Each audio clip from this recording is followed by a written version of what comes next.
제목으로 이 시간 은혜 나눕니다.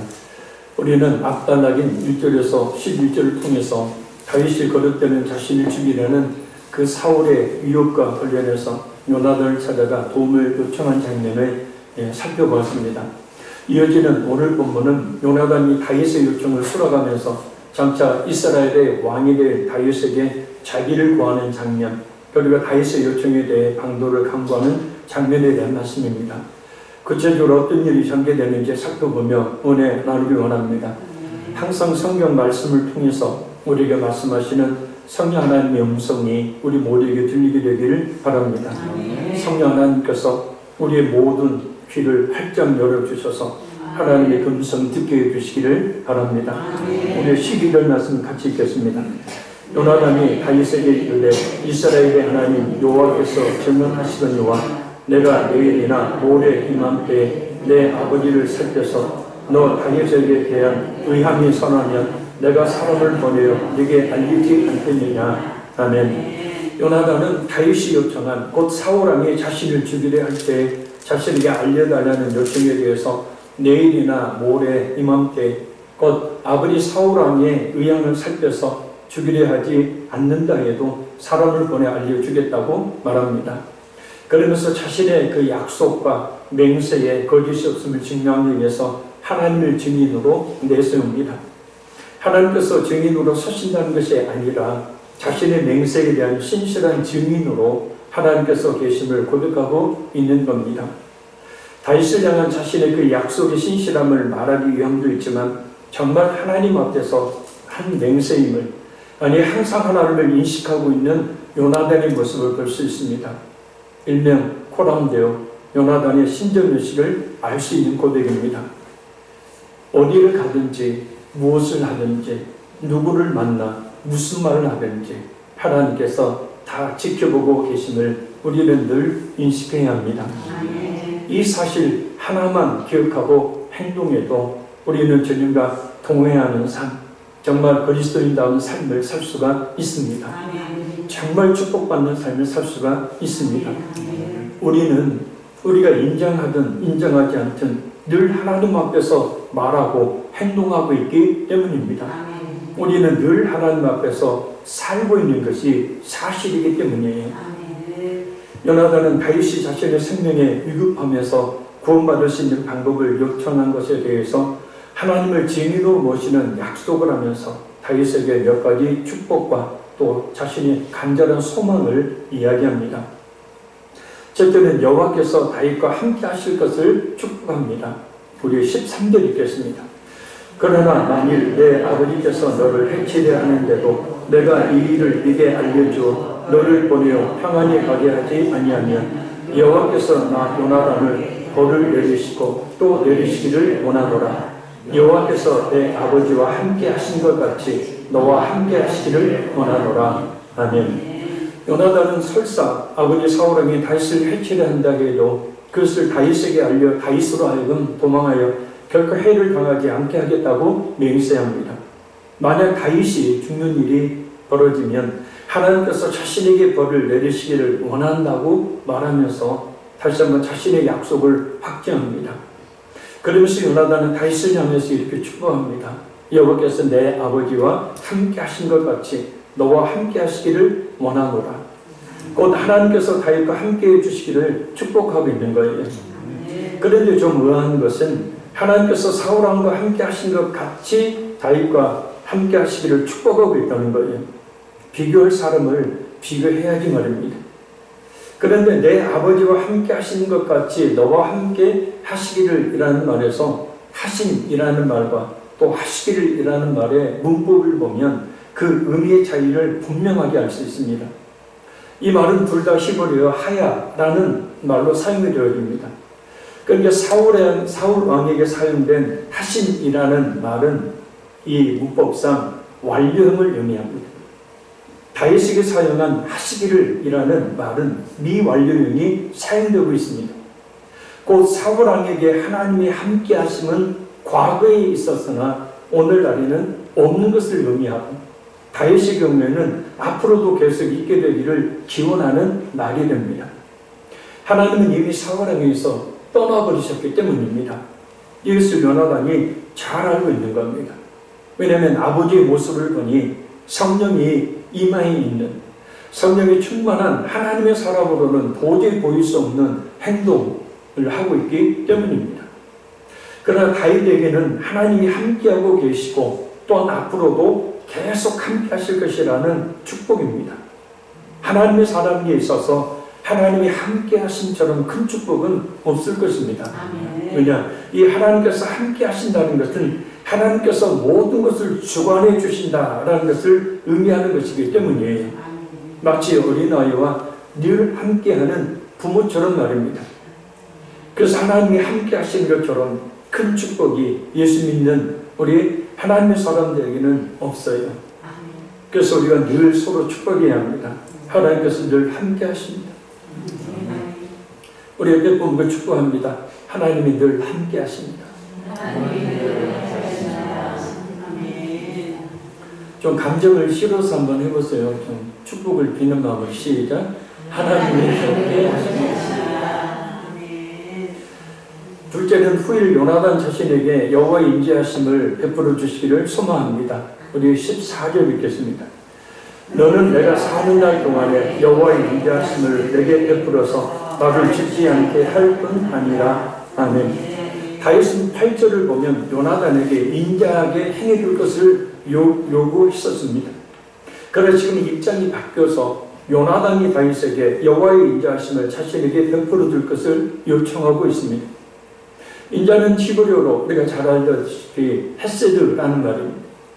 한 번 택한 백성을 끝까지 버리지 아니하시고 지키시고 보호하시는 하나님의 은혜와 사랑, 이것이 바로 헤세드, 인자예요. 곧 요나단은 다윗과 자신이 맺은 그 언약에 근거해서 다윗에게 인자, 곧 자신을 죽지 않게 해달라고 요청을 하고 있는 겁니다. 그런데 요나단은 왜 이런 말을 하고 있는 걸까요? 바로 하나님의 섭리를 알았기 때문입니다. 섭리는 세상의 모든 것을 다스리시는 하나님의 뜻이라는 의미예요. 모든 것을 다스리시는 하나님의 뜻. 요나단은 자신의 아버지 사울왕과 다윗에게 장차 어떤 일이 발생할 것인지 잘 알고 있었던 겁니다. 아버지 사울왕과 자신의 가문이 몰락하고 다윗이 왕이 될 것을 미리 내다보았기 때문이에요. 대단한 예지력입니다. 이 예지력이라는 말은 사물의 이치를 꿰뚫어 보는 뛰어난 지혜를 말해요. 그러니까 현재의 상황을 보니까, 꿰뚫어 보니까 그 결과가 어떤 것인지를 알 수 있다는 거죠. 늘 성령으로 충만했던 요나단에게 주신 성령의 감동하심 때문입니다. 그리고 실제 현실의 삶의 이치 가운데서도 보면 지금까지 봐왔던 아버지 사울왕의 인격과 행동들, 그리고 그에 대비되는 모습을 보여주는 성령으로 인도함을 받은 그 다윗의 상상하는 모습만 봐도 얼마든지 예견할 수 있었던 일이라는 거예요. 이 요나단의 앞으로 일어날 일에 대한 예지는 일반적으로 흔히 앞날을 점치는 예언이 아닙니다. 응당 하나님께서 역사하고 계시고 또한 역사하실 하나님의 섭리를 말하는 거예요. 왜냐하면 우리는 우리의 삶과 또 그에 따르는 열매를 거두게 될 것이기 때문이고 그 모든 것은 하나님의 뜻에 따라 이루어질 것이기 때문입니다. 그래서 우리의 내일은 오늘에 달려있는 것이고 우리의 오늘은 어제 과거에 우리가 어떻게 살았느냐의 결과예요. 이것이 바로 성경에서 말씀하고 있는 이치입니다. 그러니 오늘 사울왕의 모습을, 오늘 다윗의 모습을 보니 어떻게 될 것인지 요나단은 훤히 꿰뚫어보고 있는 거예요. 그래서 우리에게 적용시켜보면 그래요. 우리의 내일이 하나님의 은혜와 축복으로 가득한 삶을 살기를 바라고 원한다면 오늘 우리 주님께서 원하시는 삶을 살아야 되는 겁니다.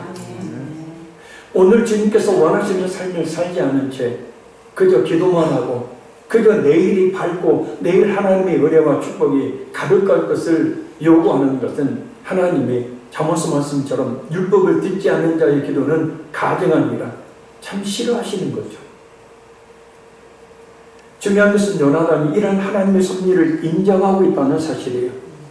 대부분은 이런 상황에 자신이 있게 되어지면 다윗을 죽이거나 죽게 내버려 두고 자신이 왕위에 오르려고 할 것입니다. 그것이 당연한 세상의 이치이기 때문이죠. 설사 그것이 하나님의 뜻이라 해도 다윗이 왕이 되면 당시의 관습상 자신과 자신의 가족들이 모조리 죽을 수도 있는 상황이기 때문입니다. 그런데 요나단은 자신의 뜻이 아닌 하나님의 뜻을 분별하고 그 뜻에 순응하고 있는 거예요. 우리는 어떤가요? 정말 하나님의 뜻을 먼저 생각하며 말하고 행동하고 있나요? 아니면 내 생각과 감정을 먼저 내세우며 말하고 행동하나요? 그렇다면 이스라엘 백성들이 일반적으로 보였던 것처럼 왜 사람들은 자신의 생각과 감정을 먼저 앞세우게 될까요? 하나님의 말씀이 있음에도 불구하고 그 말씀을 생각하기보다는 당장 내 생각과 감정을 앞세우는 거예요. 왜 그럴까? 그것은 자신을 죽이는 기도를 하지 않기 때문이에요.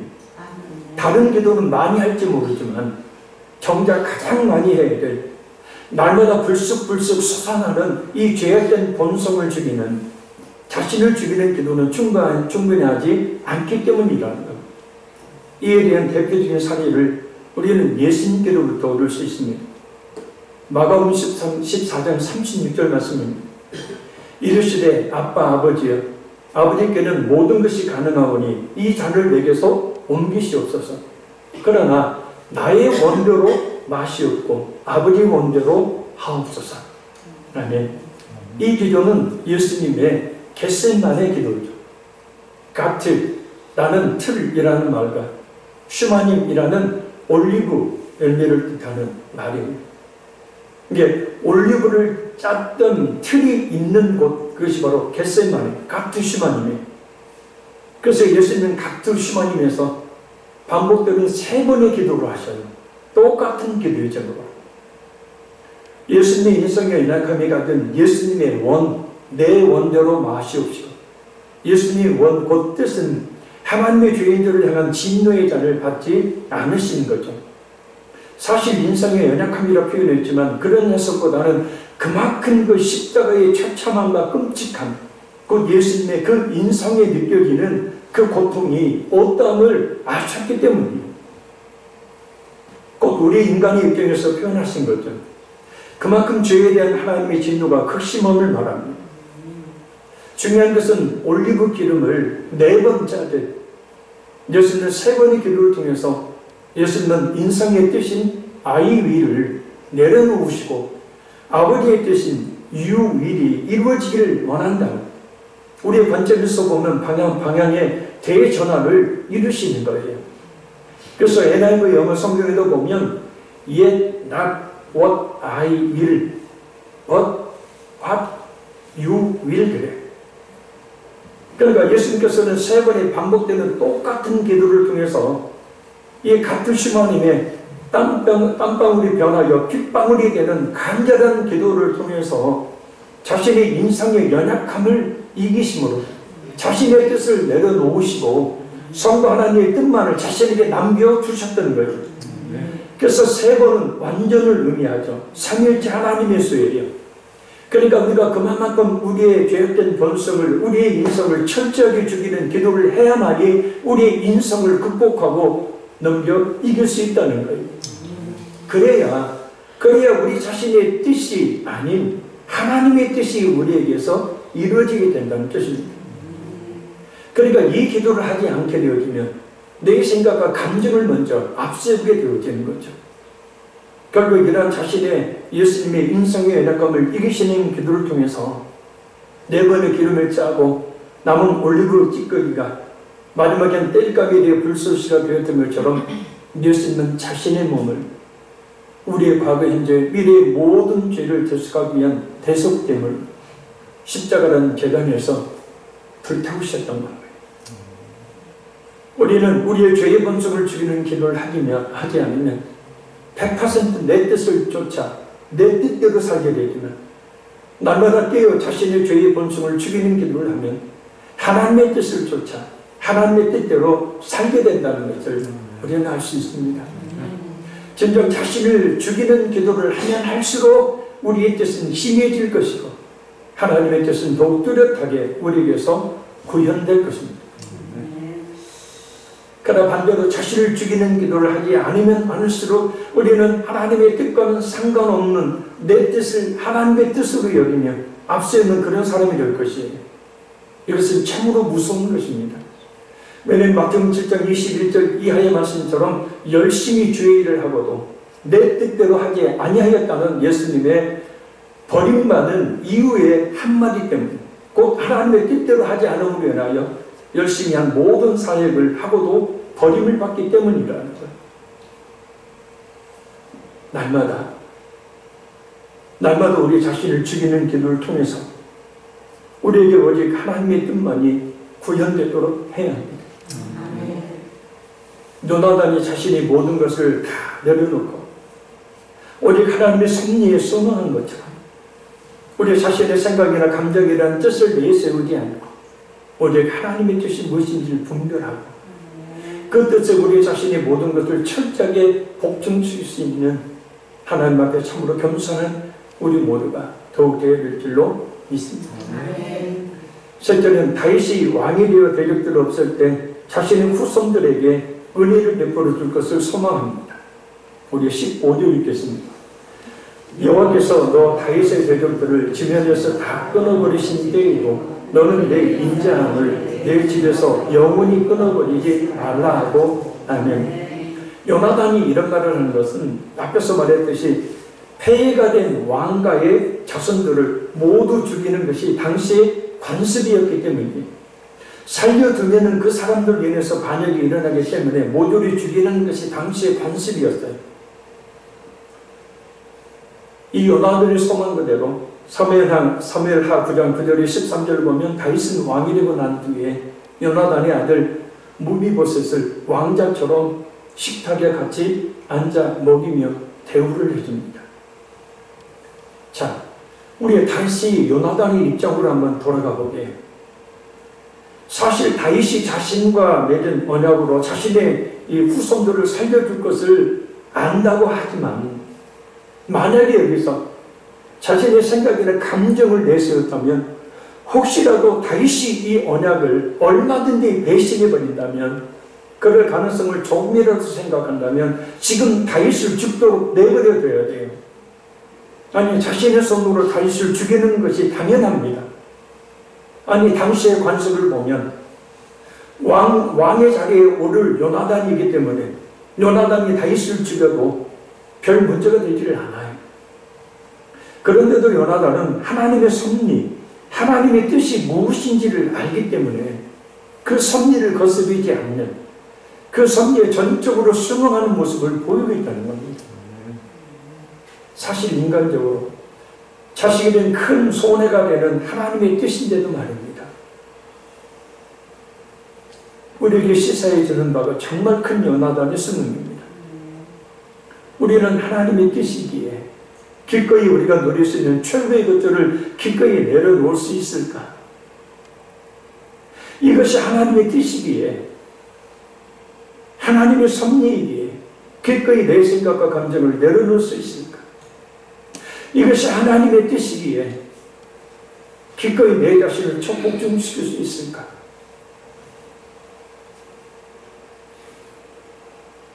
우리는 잊지 말아야 합니다. 사사기에 왕이 없으므로 자기 속에 오른도를 행했던 이스라엘 백성들의 그 처참한 모습들 말입니다. 자, 우리 넷째 살펴봅니다. 하나님께서 다윗의 대적들을 물리쳐 주실 것을 축복합니다. 우리 16절 읽겠습니다. 이에 요나단이 다윗의 집과 언약하기를 여호와께서는 다윗의 대적들을 치실지어다 하니라. 아멘. 요나단이 다윗을 향한 또 하나의 축복은 하나님께서 다윗의 대적들을 치시는 것입니다. 여기서 다윗의 대적들은 자신의 아버지 사울왕도 포함해요. 다윗의 생명을 노리는 자들을 말합니다. 특히 치실지어다라는 말은 히브리어로 바카시라는 말입니다. 이 말은 찾기를 원한다. 요구하시기를 바란다. NIV 영어 성경에는 책임 추궁하기를 원한다. 책망하신 것을 원한다라고 번역하고 있습니다. 그러니까 하나님께서 다윗의 대적들을, 원수들을 책망하시기를 원한다는 거예요. 심판에 달라는 거예요. 요나단이 부자지간에 혈연적 전에 얽매이지 않고 오직 하나님의 공의로운 심판에 모든 것을 맡기고 있음을 알 수 있습니다. 정말 어려운 것 아닙니까? 정말 어려운 일 아니에요. 우리는 무조건 가족 편에 서잖아요. 무조건 나하고 친한 편에, 친한 사람들 편에 서잖아요. 하나님의 공의, 하나님의 뜻, 하나님의 말씀보다는 혈연의 관계에, 친한 친밀한 그런 관계에 편에 서는 것이 인지상정이죠. 당연한 일반적인 사람들의 모습이에요. 그렇다면 나도는 왜 이렇게 혈연 관계를 초월한 말을 하는 것인가? 하나님의 섭리가 무엇인지를 알기 때문이죠. 그리고 하나님의 섭리 아래서 하나님의 공의만이 행해져야 하기 때문임을 아는 거예요. 아무리 아버지라 해도 사울왕의 행위는 도저히 용납될 수 없는 행위이기 때문입니다. 심판을 받아 마땅한 행위이기 때문이에요.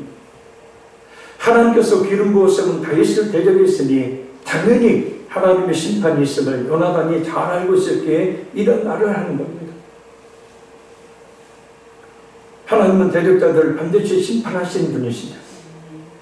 그러니 하나님의 뜻을 이루기 위한 교회의 모든 사역에 대해 신실하게 사역하는 하나님의 귀한 종들을, 그리고 참 믿음을 가진 성도들을 절대 대적하지 말아야 합니다. 오히려 자신이 모든 것을 내려놓고 합력해야 합니다. 우리 화평의 교회와 이 자리에 있는 우리 모두에게 오직 하나님의 그 선하신 뜻만이 이루어지게 되기를 간절히 바랍니다. 우리의 모든 앞서게 되는 생각과 감정을 내려놓고 오직 하나님의 뜻만을 이루기 위해 힘쓰기라며 서로 합력하는, 그래서 우리 예수님께서 참으로 기뻐하시는 우리 모두가 되기를 바랍니다. 주님은 다 하시고 그에 따른 적절한 보응을 분명히 하시는 분이시기 때문입니다. 17절 우리 같이 읽겠습니다. 다윗에 대한 요나단의 사랑이 그를 다시 맹세하게 하였으니 이는 자기 생명을 사랑한 같이 그를 사랑함이었더라. 아멘. 다시 맹세하게 하였. 이 말은 요나단이 다윗을 보호하겠다고 맹세하고 다윗은 후일 요나단과 그 후손들을 돌볼 것을 서로 약속했음을 뜻합니다. 그러나 현재 이 맹세를 하고 있는 갑은 누구냐? 요나단이고 을은 다윗이에요. 근데 요나단은 그런 관계가 아니라 서로 동등한 입장에서 맹세를 합니다. 그래서 23절에 뭐라고 말합니까? 너와 내가 말한 일에 대하여는 여호와께서 너와 나 사이에 영원토록 계시느니라. 이 말은 요나단과 다윗 둘 중에 하나가 맹세를 깨뜨릴 때 하나님께서 증인과 심판자가 되신다는 의미. 뭐냐? 당시 언약을 맺을 때는 반드시 짐승을 잡아 죽여 그 피로 언약을 맺었는데, 이렇게 하는 것은 그 피를 흘려 죽은 짐승처럼 만약에 언약을 어기는 사람은 그와 같이 죽는다는 사실, 그 언약을 어긴 죄로 어긴 죄를 죽음으로 대신해야 했기 때문이에요. 그래서 율법에 지금도 충실한 유대인들, 지금 유대인들도 약속은 생명과 같이 지켜요. 더군다나 하나님께서 증인이 되시기에 그 언약을 어기시면 어기면 하나님께서 심판하신다는 의미니, 한마디로 반드시 이 맹세를 지켜야 한다는 뜻입니다. 요즘처럼 쉽게 약속 저버리는 세대에, 쉽게 등 돌리고 배신을 밥 먹듯 하는 세대에 참으로 큰 교훈을 주는 장면입니다. 그럼 요나단 이런 맹세를 먼저 제안했던 이유는 무엇입니까? 바로 요나단이 자기의 생명을 사랑과 같이 다윗을 사랑했기 때문입니다. 원어를 지극하면 이런 뜻입니다. 왜냐하면 그가 그의 영을 사랑한 것 같이 그가 그를 사랑했다. 르하우라는 말은 호흡, 생명, 영혼, 이와 같은 뜻들이 있어요. 요나단이 얼마나 다윗을 사랑했는지를 알 수 있습니다. 요나단이 자신의 영을 사랑한 것 같이 자신의 생명을 사랑한 것 같이 다윗을 사랑했기에 기꺼이 자신이 물려받을 수 있는 그 엄청난 왕위를 내려놓을 수 있었던 겁니다. 우리는 여기서요, 정말 사랑하면 모든 내가 누릴 수 있는 것들을, 내가 소유할 수 있는 것들을 모두 내려놓을 수 있음을 알 수 있습니다. 예수님께서 우리를 사랑하셨기에 하나님의 보좌를 내려놓으시고 이 땅에 오셨을 뿐만 아니라 자신의 생명을 기꺼이 십자가에서 내놓으셨던 것처럼 말입니다. 정말 우리가 그 예수님의 십자가의 사랑, 자신의 생명을 내어놓으신 십자가의 사랑을 우리가 입었다면, 그것을 믿는다면 우리 역시도 그런 사랑을 해야 합니다. 끝까지 변치 않는 사랑 말이에요. 크고 작은 힘듦과 어려움, 손해와 불이익, 시험이 있다고 그냥 쉽게 변하고 또 등 돌려버리는 껍데기만 그럴듯한 사랑, 말로만 하는 그런 사랑 말고 말입니다. 정말 끝까지 변치 않는 사랑. 아멘. 아멘. 자, 우리 18절에서 22절까지 같이 읽겠습니다. 요나단이 다윗에게 이르되 내일은 초하루일즉 네 자리가 빈무로 네가 없음을 자세히 물을 것이라. 너는 사흘 동안 있다가 빨리 내려가서 그 일이 있던 날에 숨었던 곳에 이르러 에셀 바위 곁에 있으라. 내가 관약을 쏘게 한 같이 화살 셋을 그 바위 곁에 쏘고 아이를 버리러 가서 화살을 찾으라 하니 내가 진짓 아이에게 이르기를 화살이 네 이쪽에 있으니 가져오라 하거든 너는 돌아올지니 여호와께서 살아계심을 두고 맹세하노니 네가 평안 무사할 것이요 만일 아이에게 이르기를 화살이 네 앞쪽에 있다 하거든 내 길을 가라. 여호와께서 너를 버리셨음이니라. 아멘. 요나단은 다윗에게 초하루 곧 월삭절기 때 사이 온 가족이 식탁에 모여 식사 교제를 하는데 사울왕이 다윗을 찾을 것이지만 월삭이 끝나는 다음 날 곧 사흘 동안 있다가 그 일이 있던 날에 숨었던 곳, 곧 전에 사울이 다윗을 죽이려고 했을 때 숨어 있었던 사울왕의 궁전 근처에 은밀한 들판에 있는 에셀 바위에 있으라고 말합니다. 그리고 자신이 화살 3개를 바위 곁에 쏘고 난 뒤에 아이에게, 곧 자신의 병기된 자죠, 그 아이에게 화살을 주어 오라고 할 때 자신이 하는 말을 듣고 상황을 판단하라는 말이에요. 화살이 네 이쪽에 있으니 가져오라 라고 말하면 화살은 죽이는 거잖아요.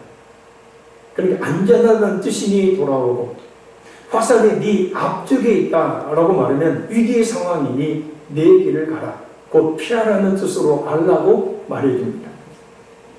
주목해야 될 말은 여호와께서 너를 보내셨음이라 라는 말이에요.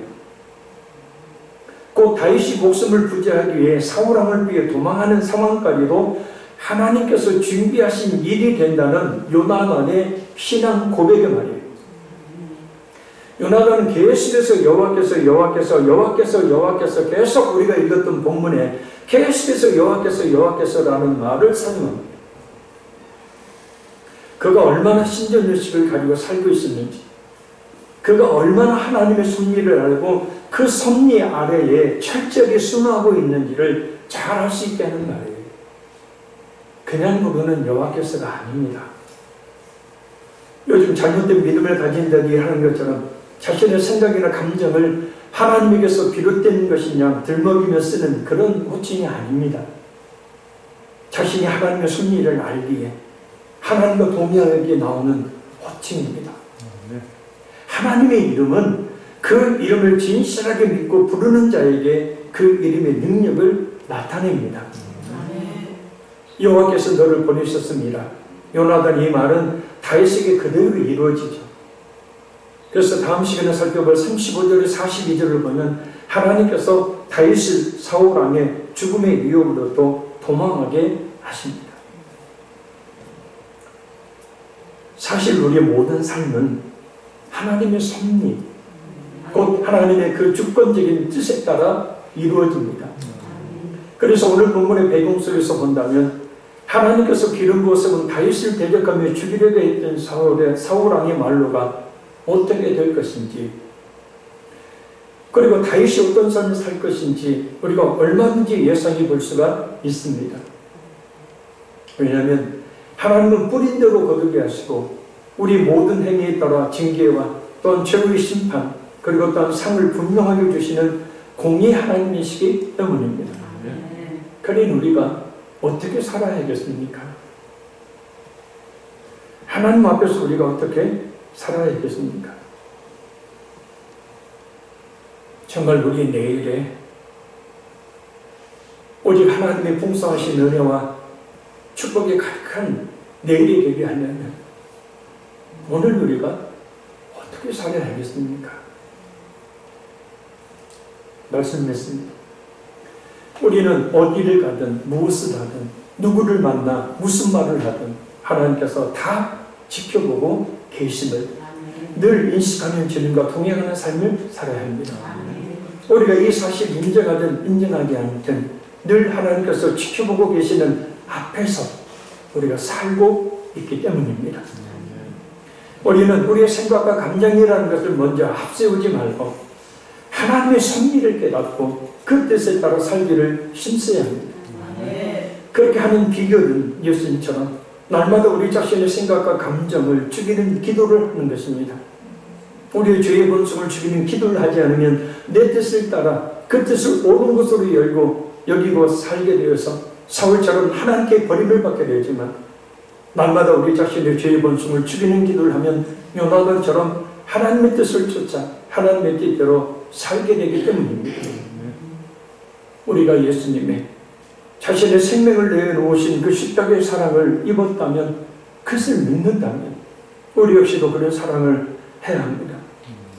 요나단과 다윗처럼 생명을 서로 아까워하지 않는 끝까지 변치 않는 사랑을 해야 합니다.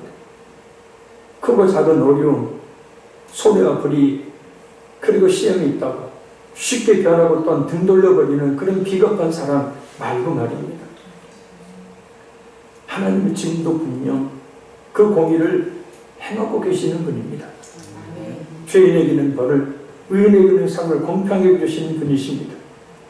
그 하나님 앞에서 우리는 교회의 정당한 사역, 목회자, 그리고 다른 성도들을 대적하는 것이 아니고 앞장서서 협력하는 자가 되므로 하나님께서 함께 해주시는 자자손손 내려주신 복을 받는 하나님의 귀한 종들이 되어야 합니다. 대적자가 되어 하나님의 징계와 심판을 받는 일은 결코 없도록 해야 합니다. 이 시간 우리 찬양을 드리시고 난 뒤에 기도 제목 드릴 테니 그 기도 제목 가지고 간절히 하나님께 기도하겠습니다.